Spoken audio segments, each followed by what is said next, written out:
If I were stuck at under $10 million a year in the HVAC or trades industry, these three things I would be applying immediately to 3x my revenue. I learned these three strategies with over 20 years of experience in the home service and solar space. These same strategies we have taken and applied in the HVAC and trades, and we have seen massive results. These are the exact same strategies that I used to build my solar business from zero to 233 million a year in under 5 years. And yes, they apply in the trades. Let's dive in. So when we're talking about three different things that are going to 3x your revenue, this is what we are talking about. One, sales process that is completely separate. And I know you guys have probably seen a little bit of this going on. You have the comfort advisors. Maybe you're running a van where somebody goes out and they give a quote and different things.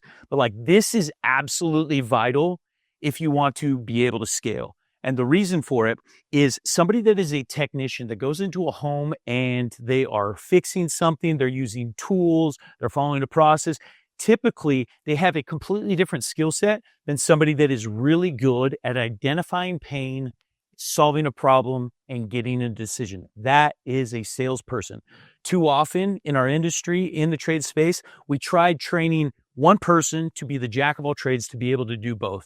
And this is the biggest no-no that is absolutely destroying your business. Yes, your technicians, they can do small upsells, small suggestions of being able to go and upgrade their service or do a little bit of, sub $1,000 product. But when we're talking about whole home switch outs, new installations, those type of things, do not train your technicians to go and do this work. You need to have a completely different sales process and sales people that are going to be doing this. And so when we look at what we call the DISC assessment, this helps identify different personalities. There are the dominant, the influencive, the steadiness, and the conscientious. Those that are technicians that are really good at working with their hands, typically they dominate this lower level. The steadiness, conscientious, they kind of know what's going on.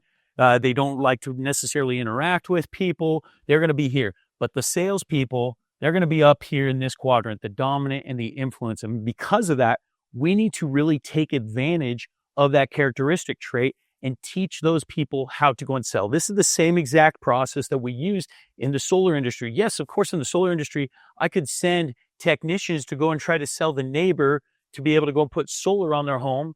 But the reality is when I separate the two and help these people specialize in product knowledge and everything else, they're going to be able to dominate.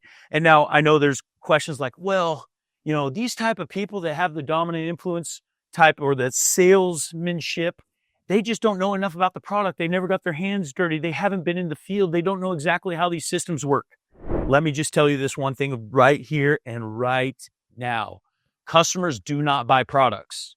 They buy solutions. When somebody calls you up to replace their HVAC system, they aren't saying, I need a 2-ton, a 5-ton, this, that, or the other, like the exact specifications of their actual system. They say, my air conditioning is not working and I need it to be cold in my house. That is the solution that they are buying.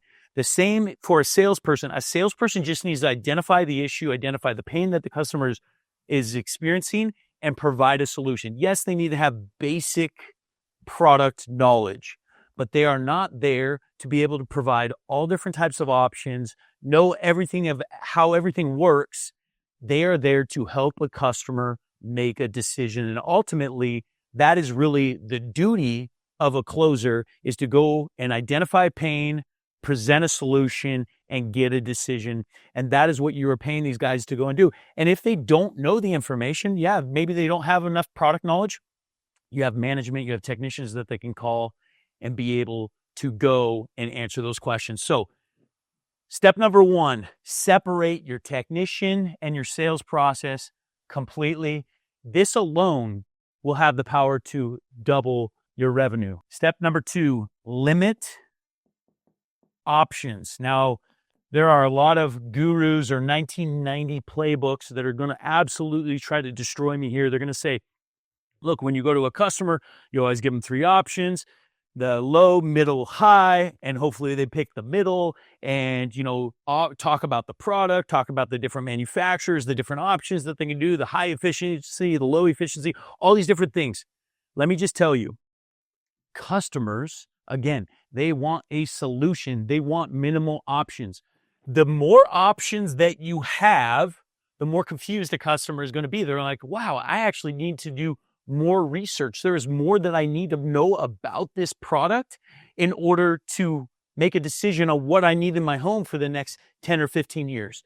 So the more that you can limit these options, when you can come in as the professional. So once you've separated your salespeople, you're going to train your salespeople to be professionals, that when they walk in and they show an option, they probably identify the pain and they say, this is the 2-ton system that you need. They're able to give it and actually make a recommendation. And I want you to think about something really quick. When I talk to business owners, we talk about the Louis Vuitton approach versus the Marshalls approach. I don't know if any of you guys have ever been to Marshalls, but you walk into Marshalls, man, the options are endless. Literally, it's kind of fun. You go in, it's like hunting for Easter eggs, but literally, if I don't know, if I go in there, I don't know what I'm looking for, and I'm just shopping. Literally every turn on the rack is a different shirt, a different size. It's like the options are crazy. I typically leave Marshalls with anxiety. I'm like, oh my gosh, what did I do in that place? Versus a Louis Vuitton approach, which always is going to get you the highest margins. And ultimately, what we teach inside our community is we want to be on that upper end so that we can improve the experience, improve the product offering, improve everything for the customer. But the only way that we're going to do that is we have to limit the options and we have to give recommendations. You walk into Louis Vuitton, you're going to meet directly with somebody that is going to help manage that experience. And the way that they're going to do that, they're going to ask you to take a seat. They're going to ask you about your sizes. They're going to bring you a glass of water or a bottle of water. And then they're going to go and they're going to bring a few things and they're going to make a recommendation of, look, I know what you're trying to accomplish. They've identified your pain, your wants, your desires, your dreams. Here's the option. This is the best option for you. When you do this in your sales process and you limit those options, all of a sudden, this revenue up here, that is going to go up. Because again, a confused buyer does not buy. The more options that you give them, the more confusion there is going to be. And the fact of the reality is most customers, when we talk about a graph of intelligence or amount of information that is needed, right? Each of this representing the amount of information that a customer needs. Most customers, in the HVAC and trades, they're down here. They don't need a lot of information. They just need a solution and that you are confident and can back that solution. They're looking for trust in two things.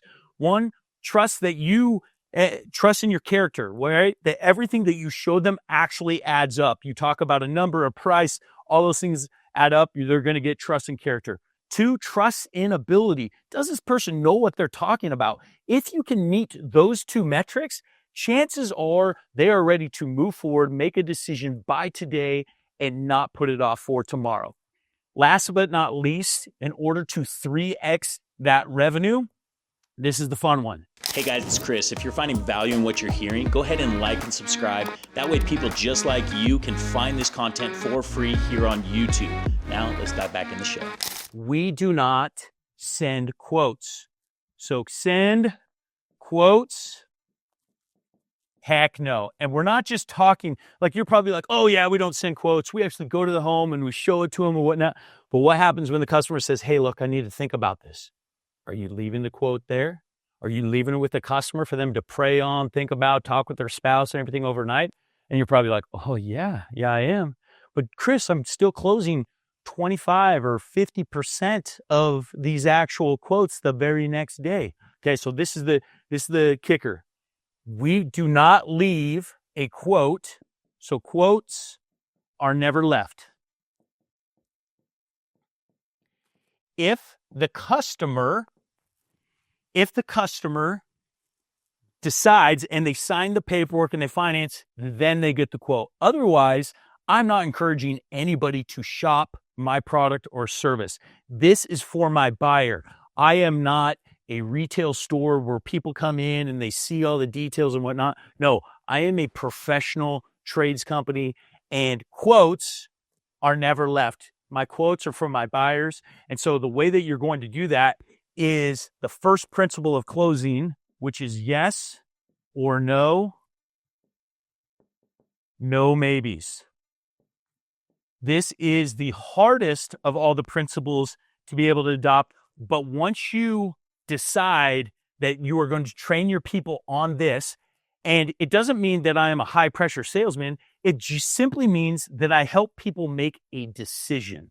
A no is still a decision. And a maybe, no matter how you convince yourself like, oh, they're moving forward, this one really isn't a maybe. If they did not make a decision to move forward or not to move forward, it is a freaking maybe.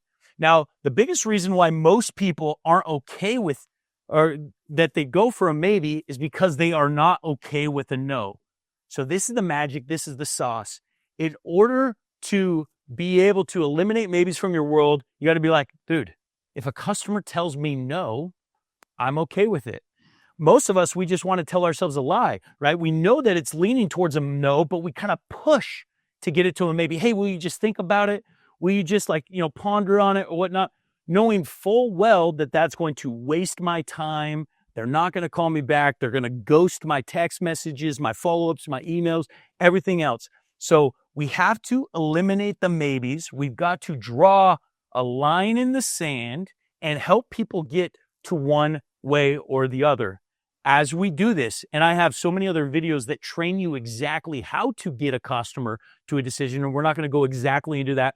But once I can get customers to yes or no, this allows us to live the third thing, which quotes will never be left. And I promise you, you go and you do these things, you separate your sales, you help people specialize in these things, limit options. Do not give them 3 options. Give them a recommendation and never leave a quote. This will 2 to 3x your business. Let's go. Hey, if you found value in this video, make sure you subscribe, comment any questions that you have, and be sure to watch the next video.